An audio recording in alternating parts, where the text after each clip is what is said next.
Մեզ մոտ շատ մեծ շեշտադրում է արված մեր երիտասարդների համար, մենք մեր երիտասարդների կրթությունը, աշխատանքը մեծ տեղ պետք է տանք, նայեք այսօր ինչ է կատարվում, մեր գյուղերը, քաղաքները դատարկվում են, բոլորը կամ տեղափոխվում են Երևան, կամ տեղափոխվում են արտասահման, կեսը գնում է Խոպան, կեսը գնում են ուրիշ երկրներ, հələ մի հատ էլ եթե հաջողվում է որևէ մեկին ընդունվել ինչ-որ միտեղ համալսարան, ասում են դե շատ լավ է,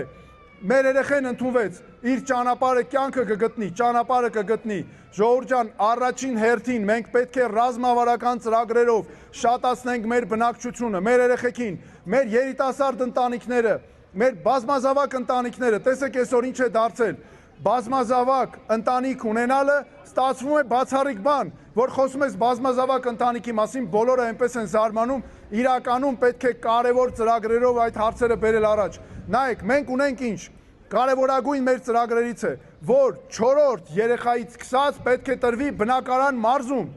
ծնվեց 4-րդ բալիկը, պետք է տրվի բնակարան, 5-րդ բալիկը բնակարան, 6-րդը նորից էլի, մենք արդյոք կարող ենք նման բաներ, որ հարցնում են մեզ ասում են, ինչպես կարող ենք անել, ես հարց եմ տալիս, ասում եմ, բա ինչպես չպետք է անենք, որովհետև մեզ համար կարևոր է մեր ռազմավարական զարգացումը, մեր երեխեքի կրթության վրա պետքա շատ ուշադրություն դարձնենք, մենք ամբողջ աշխարհով կրթված ազգ ենք, հələ վերցնենք Չարենցավանը, աշխատատեղերի ինչքան սուղ պակաս կա հիմա, բայց ինչքան կրթված մարդիկ ունենք, այսինքն խնդիրը ոչ թե մեր մարդկանց մեջ է, այլ խնդիրը այն հնարավորությունների մեջ է, որ պետությունը չի տվել մեր մարդկանց եւ չի էլ տալիս, հələ մի հատ փոքր հնարավորություն նույնիսկ տանք մեր մարդկանց, արդյոք նրանք պատշաճ աշխատանք չեն անի, որպեսզի աշխատեն, իրենց տունը կպահեն,